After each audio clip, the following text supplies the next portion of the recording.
ऊपर वाला भी जब आपको बहुत बड़ा जिम्मेदारी देने वाला होता है ना, तो पहले सोचता है कि इसका थोड़ा सा टेस्ट कर ले। बहुत लोग टेस्टे में भाग जाते हैं, ए भगवान हमरा काहे लिए तुम मुसीबत लाया। चीजों से घबराना नहीं चाहिए किसी को। जिसके जिसके जीवन में कठिनाई आ रही है, आप समझिए कि आप एक सही रास्ते पे जा रहे हैं, क्योंकि वही रास्ता सफलता का है। और अगर आपके जीवन में कठिनाई नहीं आ रही है, आप गलत रास्ते पे हैं, क्योंकि सफलता का रास्ता बहुत कठिन होता है। हमेशा याद रखिएगा, अकल बादाम खाने से नहीं, ठोकर खाने से आती है। जितना ज्यादा आप ठोकर खाएंगे, उतने ज्यादा अकल आने वाली है। दुनिया का कोई इंसान जो सफल है, कह दे कि आपको ठोकर नहीं लगा है, या कोई कह दे कि आप एक ही बार में आए हैं, कभी नहीं आ सकते हैं। संघर्ष से व्यक्ति को कभी नहीं भागना चाहिए, क्योंकि जीवन में जो कभी संघर्ष से परिचित नहीं हुआ, इतिहास गवाह है, वो कभी चर्चित नहीं हुआ। और जिंदगी हो या व्हाट्सएप, लोग हमेशा स्टेटस ही देखते हैं। हमेशा याद रखिएगा, बड़े लोगों के दोस्त बहुत कम होते हैं। जितनी महंगी गाड़ी रहेगी, उसमें सीट कम होता है। समझा गया? फेरारी 5 करोड़ की गाड़ी 2 सीट में, पता है जो खरीद सकता है उसके ज्यादा दोस्त नहीं होंगे। कोई कहेगा कि खराब हो, तो कहेगा नहीं, बहुत खराब है।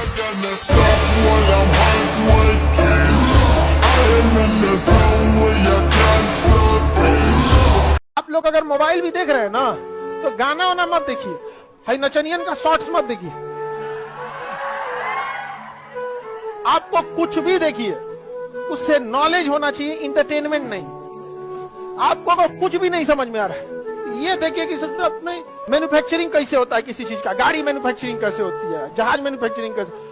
अगर आपको मोबाइल देखना ही है ना, इंटरटेनमेंट के पर्पज से मत देखिए। जहां है सिंप्लिसिटी में रहिएगा, यहाँ पे कभी दिखावा में मत रहिएगा। यहाँ पे क्या कीजिएगा दिखावा करके, ये संसार की चीजें यहीं रह जाएंगी।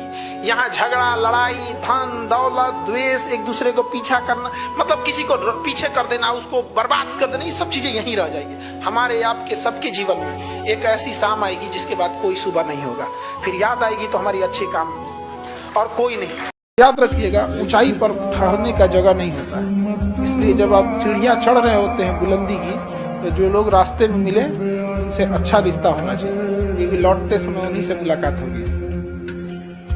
हमें टेक्नोलॉजी का कोई आइडिया नहीं, हमें फेसबुक चलाने नहीं आता, लेकिन इसी बीच कोरोना आ गया, लॉकडाउन लग गया और धीरे धीरे लॉकडाउन बड़ा हो गया।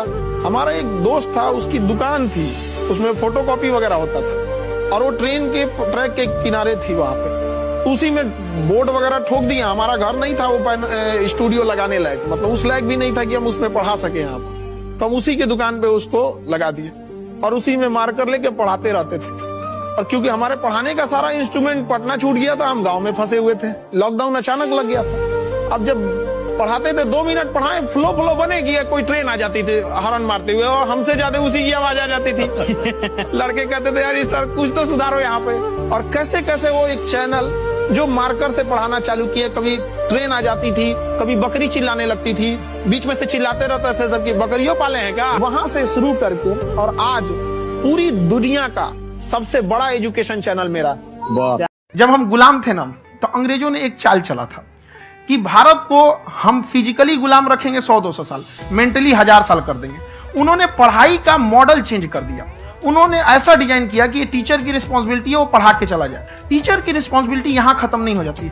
पढ़ाना तो कोई भी पढ़ा सकता है, टीचर की इससे बड़ी रिस्पॉन्सिबिलिटी होती है उसे समझाना। वो समझा कि नहीं समझा।